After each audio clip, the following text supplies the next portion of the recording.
Hello everyone. Today, to continue our journey, you're standing in Memphis, a thriving Egyptian city where history is written every day. The year is 1328 BC. If you enjoyed this journey, like the video, subscribe to step into history, and turn on notifications so you don't miss the next city.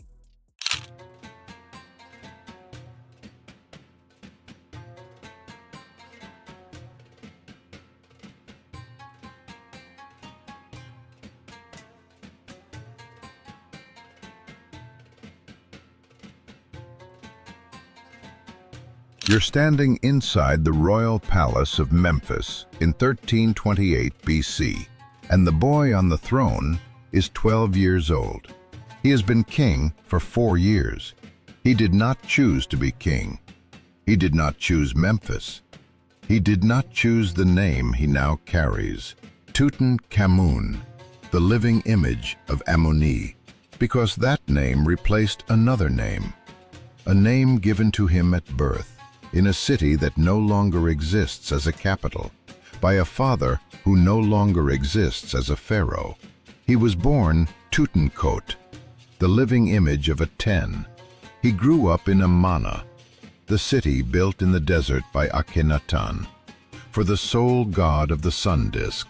He played in the gardens of that city as a small child, learning the hymns to attend, learning the simplified art style his father had decreed, learning a version of Egypt that had been in existence for precisely 16 years and would survive for precisely 3 more after his father's death. Then Akhenaten died, and everything changed, and the boy who had been named for one god was renamed for the one his father tried to destroy. He carries both names inside him. He will for the rest of his life. That life will last 7 more years. He doesn't know this yet. Walk through the palace before the day's ceremonies begin.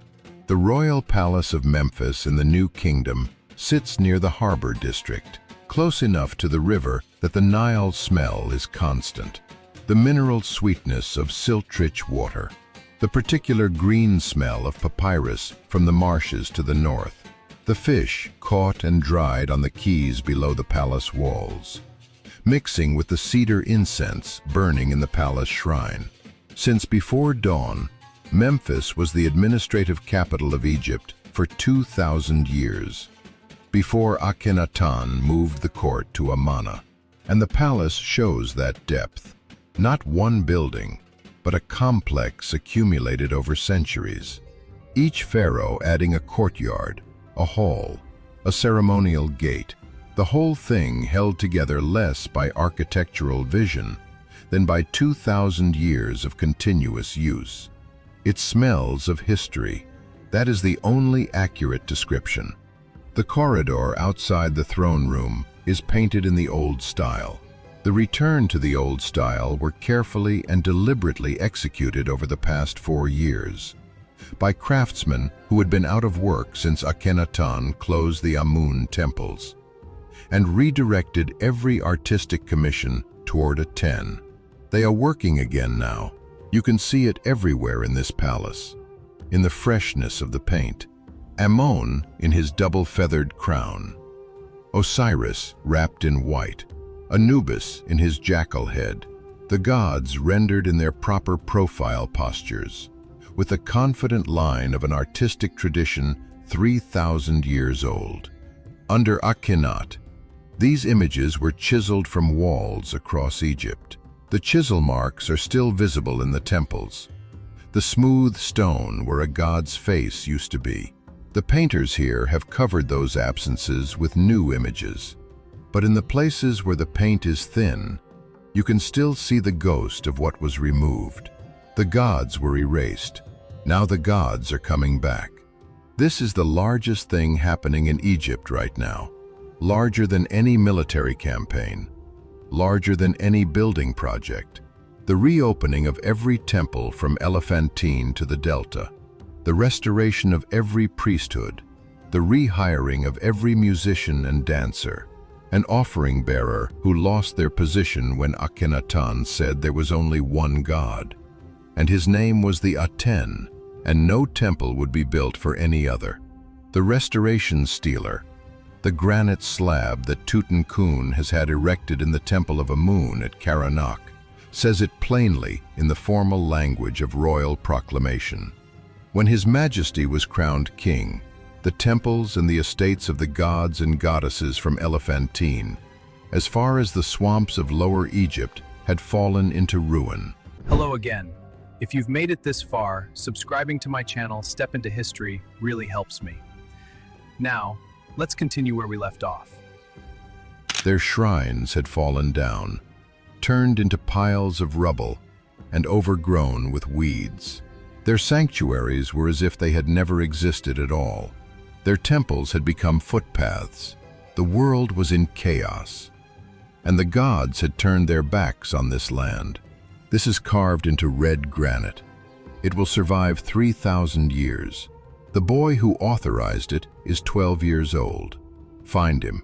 He's in the smaller of the two throne rooms, not the great reception hall where the court assembles for formal audiences, but the private audience chamber where the real work of the morning happens.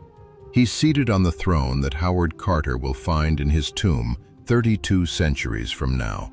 The golden throne, its back panel showing him with 𝐒𝐭𝐞𝐩𝐈𝐧𝐭𝐨𝐇𝐢𝐬𝐭𝐨𝐫𝐲𝐲, his wife and half-sister, her hand raised to anoint his shoulder with perfume. The aten above them both still present in the image, though the aten is already being dismantled as state religion. The craftsman who made this throne was still transitioning between the old world and the new. So was everyone else. He is small for his age, not in a way that registers at first. The throne is built for a pharaoh, and a pharaoh's throne is built for authority, and he sits in it with the posture of a child who has been trained since infancy in the posture of a pharaoh. But when he moves, when he reaches for the water cup beside the throne, or leans to look more closely at the papyrus scroll being read to him, you see it, the slight awkwardness of a child's body occupying the geometry of adult ceremony, the leg that does not rest quite comfortably on the throne's footrest. Over 130 walking sticks were found in his tomb. He needed them. CT scans performed on his mummy in 2005 will reveal a condition in the bones of his left foot, a vascular necrosis, a deterioration of the bone tissue that would have made sustained walking painful from childhood. He was a king who could barely walk. He was a king whose tomb, when Howard Carter opened it in 1922, would be found to contain more medical equipment than military equipment, more evidence of physical limitation than of conquest. He sits on the throne with a small adjustment in his posture that no one in the room acknowledges. The men standing behind the throne are the men who actually run Egypt. On the left, he is old. His exact age is uncertain, but he has been in the royal court since before Tutankhamun was born. A senior official of the highest rank, possibly related by blood to the royal family, certainly bound to it by decades of service and calculation. His face is the face of a man who understands that the boy on the throne is a vessel, and that the person who manages the vessel manages the empire. He stands with the stillness of someone who's been making decisions for other people his entire career, and has learned that stillness communicates more authority than movement.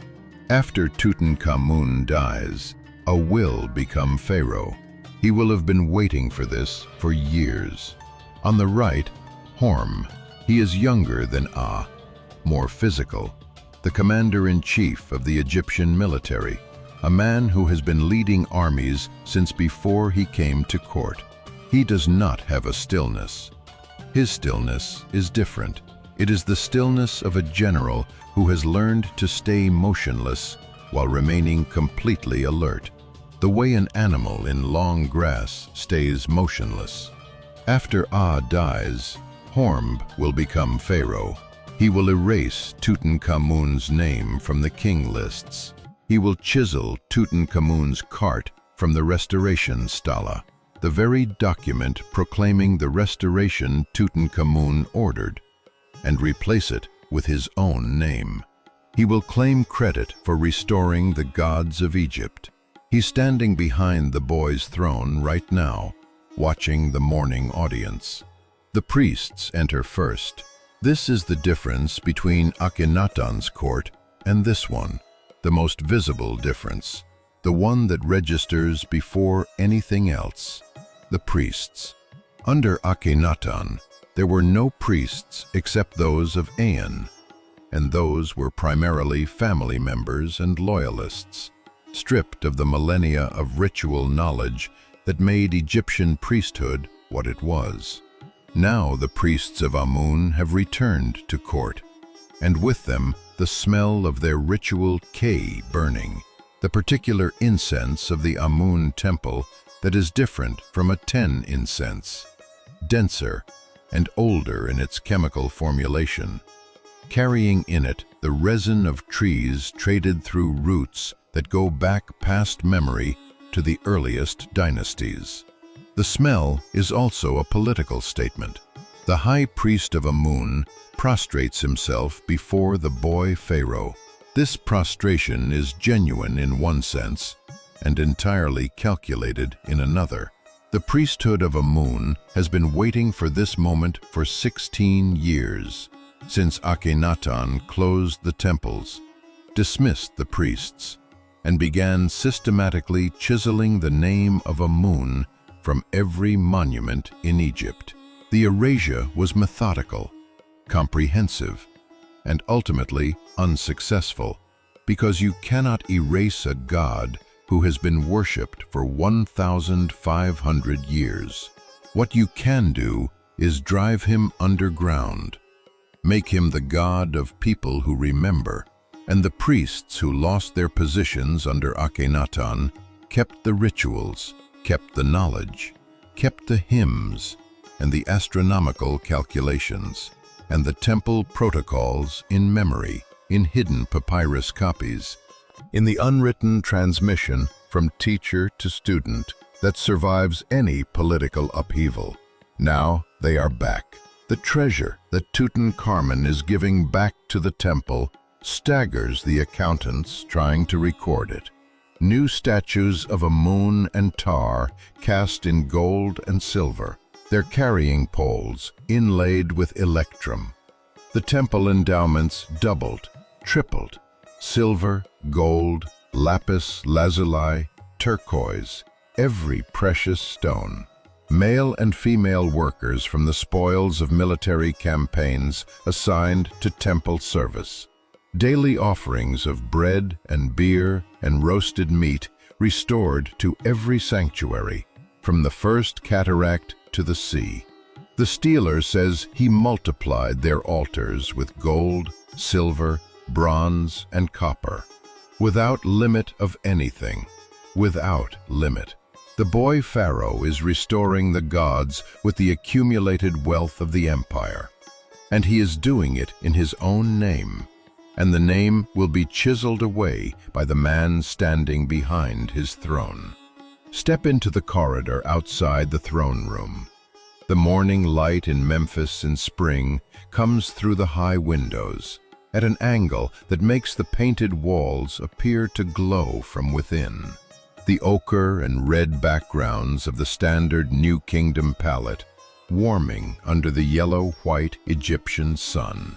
The figures of the gods freshly painted, their colors not yet settled to the muted tones of centuries of incense smoke and lampsoot. They look new because they are new. They are recreations of what was destroyed, made by craftsmen who carried the memory of the originals in their trained hands, reproducing by skill what could not be reproduced by copying, because the originals no longer exist. This is what restoration looks like from the inside. Not the return of something that was preserved, the reconstruction of something from memory. Outside this palace, in the city of Amanna, 600 kilometers up the Nile, The process is already beginning. The workers who built Akhenaten's capital, who spent their entire careers constructing a city for a god who is now being unmade, are watching the city empty. The court has left. The priests have left. The administrators have left. The markets are thinning. A city built in haste, built for one purpose, built by the labor of thousands who came from everywhere, is returning to desert. It will be completely abandoned within a generation.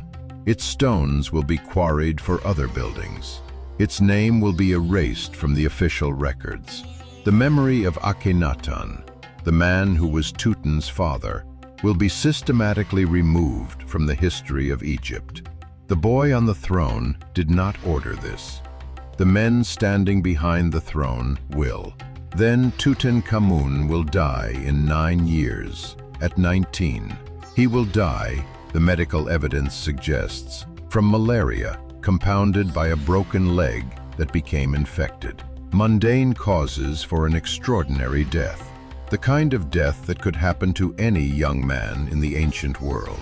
His wife, 𝐒𝐭𝐞𝐩𝐈𝐧𝐭𝐨𝐇𝐢𝐬𝐭𝐨𝐫𝐲𝐲, the daughter of Nefertiti, the woman who appears beside him on the golden throne in a posture of intimacy that is unique in Egyptian royal art, touching his shoulder, leaning toward him.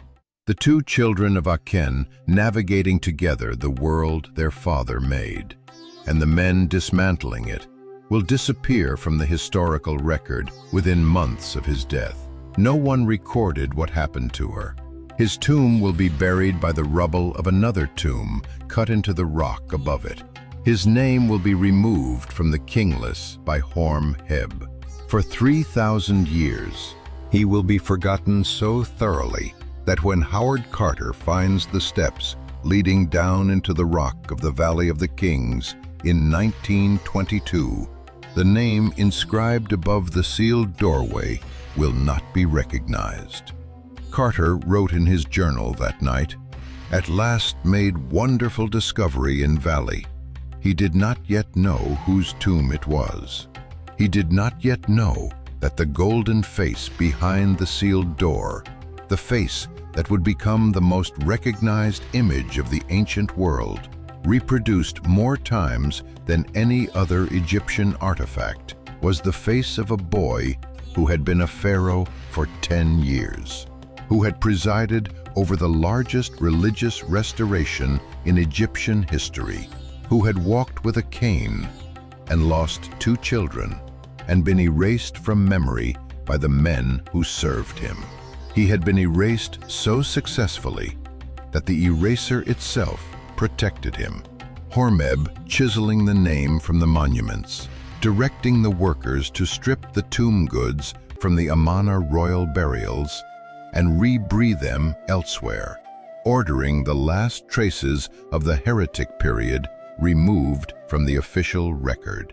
Horm forgot, or never knew, or did not think it mattered, that the small tomb cut into the valley floor, with the name of a minor king above its door, had been sealed and buried and forgotten. The forgetting saved everything. The priests are finishing their morning ceremony in the throne room. The smell of kefi drifts through the corridor, older and denser than the morning air. The chemical signature of gods being restored to their country.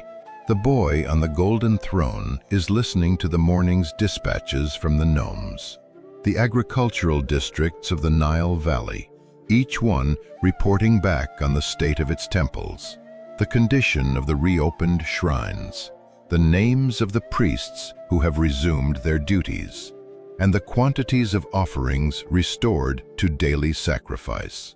It is the administration of a restoration, not a kingdom conquered, not a city built, a broken thing being repaired methodically, district by district, from the first cataract to the sea. A stands behind the throne taking notes. Hormb stands behind the throne watching, and the boy in the center of all of it, the boy who carries in his name the image of the god his father tried to destroy. who walks with a cane through a palace, painting the gods back onto walls where gods had been chiseled away, who will be erased, and then recovered, and then become the most famous pharaoh in history. Is 12 years old and doing the best he can. His name means the living image of a moon. He was the living image of something, whether it was a moon or his father's legacy being dismantled around him, or the simple fact that a civilization can be broken and then put back together by forces larger than any single king, including a boy king who needed a cane to walk, and left the most intact royal tomb in the history of Egypt, is a question that 3,000 years of history has not resolved. It is still being asked. The incense rises. The gods are back. Thank you for watching. Step into history. For a brief moment, you stepped into a world that once existed, a city that shaped history, and lives that felt just as real as ours today. These stories are more than the past. They are echoes of how we lived, built, and understood the world. If you want to continue exploring lost civilizations, subscribe and join the journey. Where should we travel next?